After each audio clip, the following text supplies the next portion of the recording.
Sahabat UBTV, kembali lagi di program Berita News Point. Program berita seputar Universitas Brawijaya, Malang Raya, dan informasi menarik di sekitar kita. News Point Highlights akan menyajikan rangkuman berita sepekan yang telah dipilih oleh tim redaksi untuk menemani akhir pekan pemirsa UBTV. Selamat menyaksikan, dan inilah News Point Highlights hari ini akan dimulai dengan berita 600 mahasiswa siap sukseskan MTQ-MN ke-17.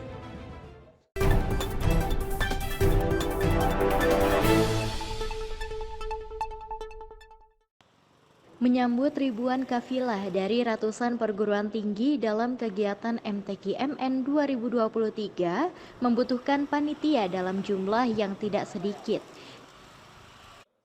Direktur Kemahasiswaan UB, Dr. Sujarwo menjelaskan, sekitar 600 mahasiswa terlibat menjadi panitia lokal selama MTQ-MN berlangsung.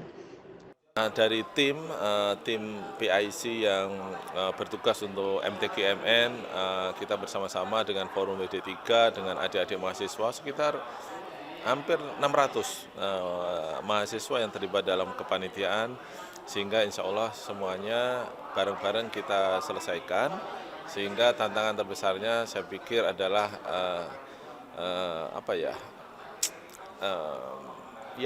tidak ada lah sebenarnya, kita sudah tanggung bersama-sama insya Allah.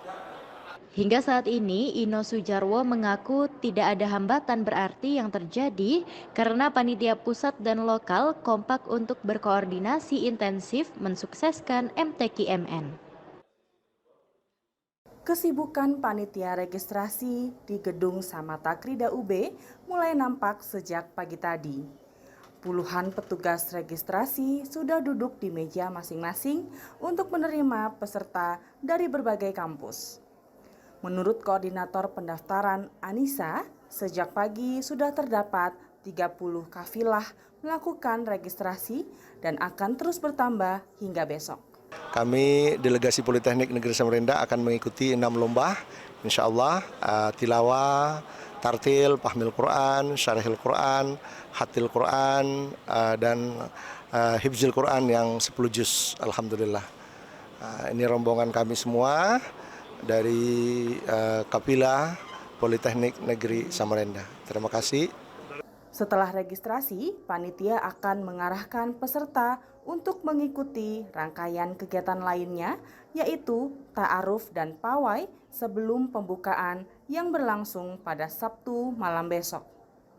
MTQ-MN ke-17 akan berlangsung hingga tanggal 10 November dengan 15 lokasi tempat lomba di Universitas Brawijaya. Sementara itu, kafilah dari Politeknik Negeri Samarinda sudah melakukan registrasi. Abdullah, perwakilan kafilah, mengatakan pihaknya mengikuti 6 cabang lomba dan siap mensukseskan MTQ-MN ke-17 UB.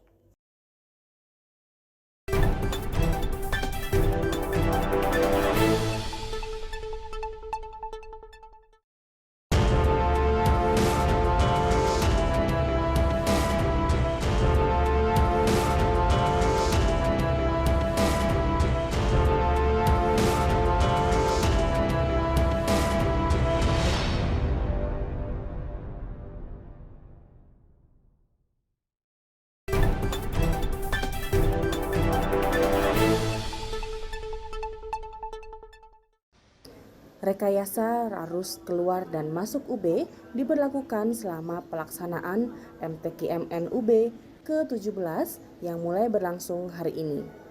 Komandan Satuan Pengamanan UB Muhammad Majmudin menjelaskan beberapa ruas jalan yang digunakan untuk bazar ditutup serta beberapa ruas jalan yang satu jalur dibuat untuk 2 jalur.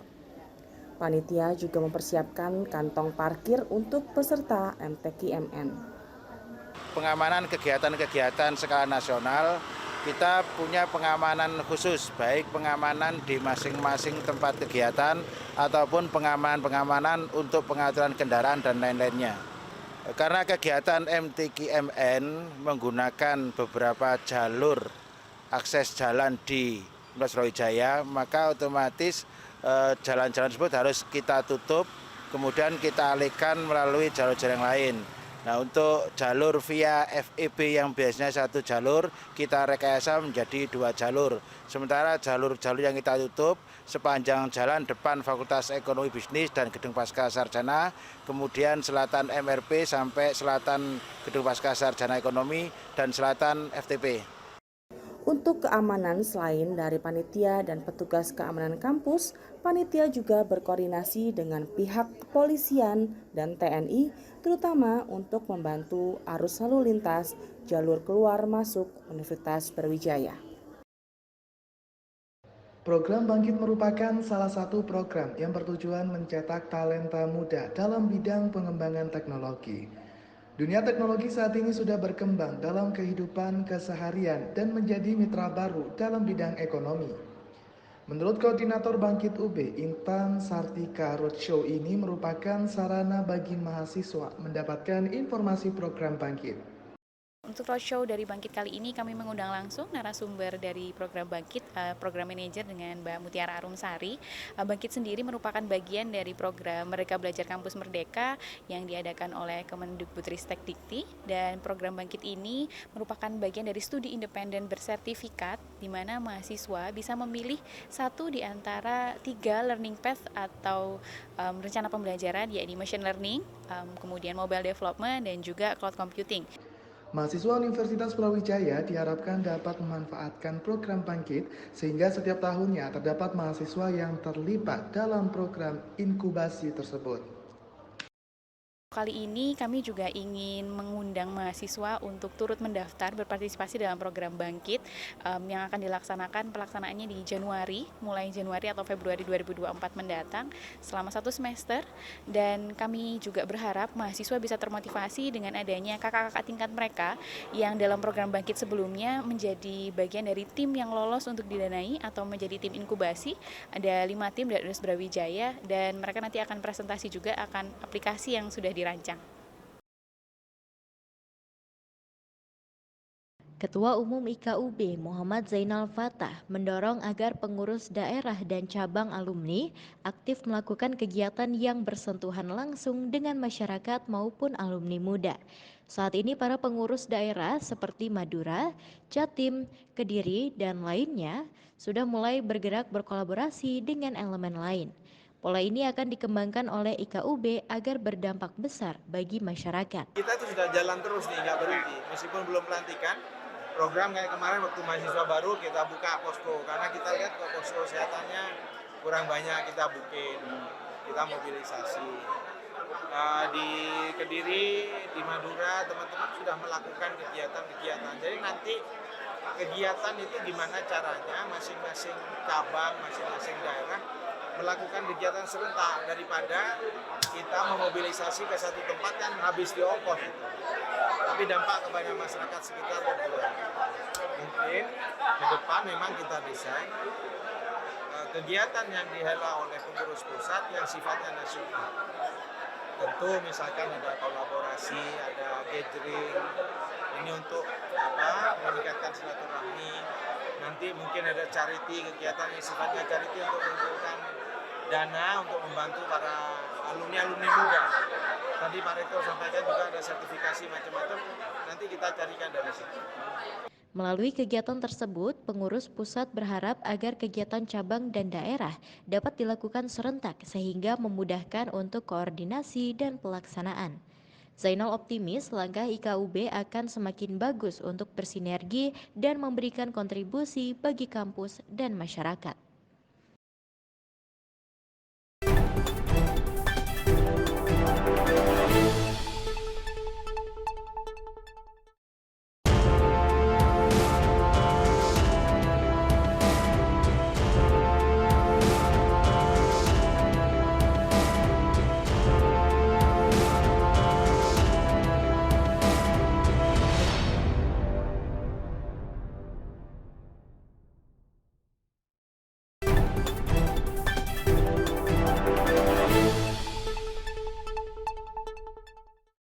Hairman Akopa Agung Nugroho menjelaskan bahwa konferensi internasional dalam bidang bisnis dan administrasi publik via UB pada tahun ini sangat strategis. Saat ini dunia sedang mengalami banyak persoalan dalam bidang bisnis dan pemerintahan. Berbagai konflik antar negara berdampak kepada bisnis secara global. Jadi hari ini kita menyelenggarakan International Conference, Annual International Conference on Business and Public Administration. Kita menyelenggarakan yang ke-6. Jadi kita tiap tahun sudah menyelenggarakan, kemudian ini yang ke-6. Tema kita tahun ini adalah Business, Society, Government, creating synergy for sustainable development. Jadi sebenarnya yang melatar belakangnya adalah bahwa saat ini ketika kita akan mencapai sustainable development goals, itu masalah yang kita hadapi itu terlalu kompleks untuk bisa diselesaikan oleh individu, organisasi, satu organisasi atau bahkan satu negara, sehingga kita perlu berkoordinasi, berkolaborasi, sehingga kita mengkolaborasikan baik dari bisnis, masyarakat dan juga pemerintah untuk bersama-sama menyelesaikan masalah-masalah sosial dan lingkungan yang ada di dunia. Untuk itu, menurut Agung, pihaknya mengambil tema agar berbagai persoalan tersebut tidak dapat dipecahkan sendiri, namun harus bekerja sama antara individu, organisasi, bisnis, dan pemerintah secara serentak. Inflasi bulan Oktober di Jawa Timur tercatat sebesar 0,27%. Beberapa hal yang menjadi penyebab inflasi adalah kenaikan harga BBM. Pada awal Oktober, kenaikan harga beras hingga kenaikan harga cabai rawit. Menurut ahli Madya BPS Jatim, Umar Syarifuddin, dari 8 kabupaten kota yang terpantau mengalami inflasi secara serentak. Pada bulan Oktober tahun 2023 ini, indeks harga konsumen di Jawa Timur sebesar 116,89%. Inflasi gabungan 8 kabupaten kota secara mantuman yaitu sebesar 0,27%. Sedangkan secara year on year sebesar 3,25% dan secara year to date sebesar 2,31%. Bahwa di Jawa Timur pada bulan Oktober tahun 2023 ini inflasi mantuman yang paling tinggi yaitu ada di Kabupaten Sumeneb dengan inflasi sebesar 0,63% dan di Kabupaten Banyuwangi dengan inflasi terendah sebesar 0,04%. Secara tahunan, inflasi Jatim saat ini mencapai 3,25%. Memasuki akhir tahun, angka inflasi ini diperkirakan akan terus terjadi seiring dengan musim kemarau yang ada berlangsung yang berdampak pada harga pangan. Ambassador Talks on Higher Education in ASEAN digelar Rabu 1 November di Balai Sawala Universitas Padjadjaran, dengan menghadirkan para duta besar dari berbagai negara yang membahas tentang peran, tantangan, dan peluang pendidikan tinggi dalam komunitas ASEAN. Acara ini dibuka oleh Rektor Universitas Padjadjaran, Profesor Dr. Rina Indiastuti SEMSI, dan Wakil Tetap Indonesia untuk ASEAN, Muhammad Iskandar Shah dari Aman. Dilanjut dengan talk show yang dipandu oleh Ajeng Kamarati dalam 3 sesi panel. Pendidikan tinggi merupakan hal yang vital agar mampu berkembang di kancah internasional, dengan membekali masyarakat kemampuan yang tepat agar produktif dan dapat memaksimalkan potensi yang ada. Hal itu dapat diraih dengan banyaknya pilihan bidang keahlian di universitas. Acara ini membahas tentang tantangan dan peluang di masa sekarang, tuntutan industri dan pekerjaan yang semakin spesifik membuat para lulusan harus beradaptasi dengan teknologi. Artificial Intelligence menjadi salah satu jawaban untuk meningkatkan produktivitas dalam dunia yang serba digital. Diharapkan industri juga mendukung pendidikan dengan bekerja sama dengan instansi pendidikan terkait. Salah satunya dengan cara memberikan beasiswa atau magang. Kita harus peduli dengan membuka akses, inklusif, dan tentu memberi beasiswa atau insentif. Wakil Tetap Indonesia untuk ASEAN, Dery Aman menambahkan perlunya kolaborasi riset di negara-negara ASEAN serta peran instansi terkait dalam mendukung kerjasama antar pendidikan tinggi. Kami ketertarikan mahasiswa asing untuk belajar di Indonesia, terutama Universitas Pajajaran misalnya. Kita kan ada program di mana memberikan beasiswa. Program itu dari pemerintah atau dari universitasnya sendiri, tapi harus sudah sampaikan. Tentunya juga kita harus perhatikan masalah kualitas pendidikan yang kita tawarkan.